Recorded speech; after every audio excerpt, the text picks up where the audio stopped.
Certains regardent le monde tel qu'il est, d'autres prennent le temps de comprendre comment il fonctionne et où il va. Aujourd'hui, nous allons explorer une idée qui peut changer ta façon de penser et d'agir. Bienvenue sur le Visionnaire. Bienvenue. Aujourd'hui, on va décortiquer ensemble les forces cachées qui guident nos décisions en s'appuyant sur les travaux fascinants du docteur Robert Cialdini.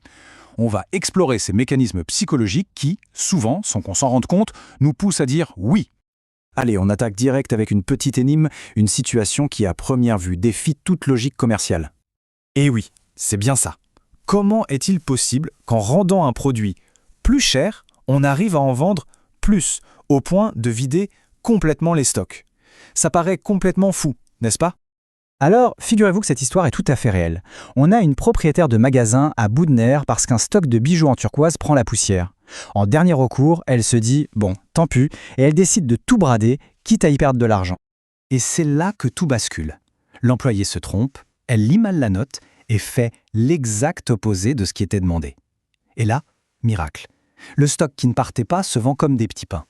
Alors pourquoi? La réponse, elle est cachée dans un principe fondamental de notre psychologie.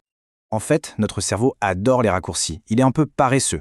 Face à l'incertitude, les acheteurs se sont reposés sur une règle toute simple, presque un réflexe. Si c'est cher, c'est que ça doit être de la bonne qualité. Cialdini compare ça au chip-chip des dents d'Ono. La mère d'Inde entend ce son et hop, l'instinct maternel se déclenche. Ces raccourcis nous rendent efficaces au quotidien, c'est sûr, mais ils nous rendent aussi incroyablement vulnérables. Et c'est là que ça devient vraiment intéressant, parce que ces raccourcis mentaux, ces pilotes automatiques, peuvent être activés volontairement. La première arme d'influence, et sans doute l'une des plus puissantes, c'est la règle de la réciprocité. C'est une règle sociale qui est gravée en nous. Si quelqu'un nous offre quelque chose, on ressent une sorte de dette, une obligation quasi instinctive de lui rendre la pareille. C'est vraiment le ciment de la coopération humaine depuis la nuit des temps. Regardez ces chiffres, ils sont parlants. Ils sont tirés d'une expérience toute simple. Un chercheur offre un Coca-Cola, comme ça, sans raison. Un tout petit geste. Mais le résultat est dingue. Les personnes qui ont reçu ce petit cadeau achètent presque 2 fois plus de billets de loterie juste après. Une dette psychologique a été créée, et ça par une faveur qu'elle m'avait même pas demandée. Le plus fou, c'est que la puissance de cette règle est telle qu'elle fonctionne même quand le cadeau est totalement indésirable. L'exemple parfait, c'était la tactique des Hare Krishna dans les aéroports. Ils offraient une fleur, même si la personne la jetait 10 mètres plus loin, elle se sentait quand même obligée de faire un don. L'obligation avait été activée. Point. On passe à la deuxième arme. Et celle-ci, elle touche à un désir quasi obsessionnel qu'on a tous. Celui de paraître cohérent, de s'en tenir à ce qu'on a dit ou fait par le passé. Pour bien saisir ce principe, imaginez la scène. On est sur une plage, il y a une serviette, une radio posée dessus. Un faux voleur passe et s'empare de la radio. Que se passe-t-il? Alors, dans le scénario de base, quasiment personne ne bouge. C'est l'indifférence. Mais si on change un tout petit détail, si le propriétaire de la radio demande simplement à son voisin « S'il vous plaît, surveillez mes affaires », eh bien tout change. En acceptant cette petite requête, les gens prennent un engagement. Et le résultat est sans appel. 19 personnes sur 20 se lèvent et interviennent, transformant des spectateurs passifs en véritables justiciers. Bien sûr, cette technique a un nom. C'est un grand classique des vendeurs et des marketeurs. Ça s'appelle le pied dans la porte. On commence tout petit avec une requête facile à accepter pour ensuite présenter une demande beaucoup plus grande. Une expérience classique le montre à la perfection. On demande à des gens d'afficher un tout petit autocollant pour la sécurité routière. Ils acceptent. Mais ce faisant, sans s'en rendre compte, ils modifient l'image qu'ils ont d'eux-mêmes. Ils deviennent des citoyens engagés. Alors, 2 semaines plus tard, quand on leur demande d'installer un panneau publicitaire énorme et moche sur leur pelouse, ils acceptent massivement, juste pour rester cohérents avec cette nouvelle identité. Le premier oui a tout changé. Troisième arme d'influence, qui exploite une autre de nos tendances profondes, quand on est dans le doute, quand on ne sait pas quoi faire, on fait une chose très simple, on regarde ce que font les autres. C'est le principe de la preuve sociale, l'instinct du troupeau.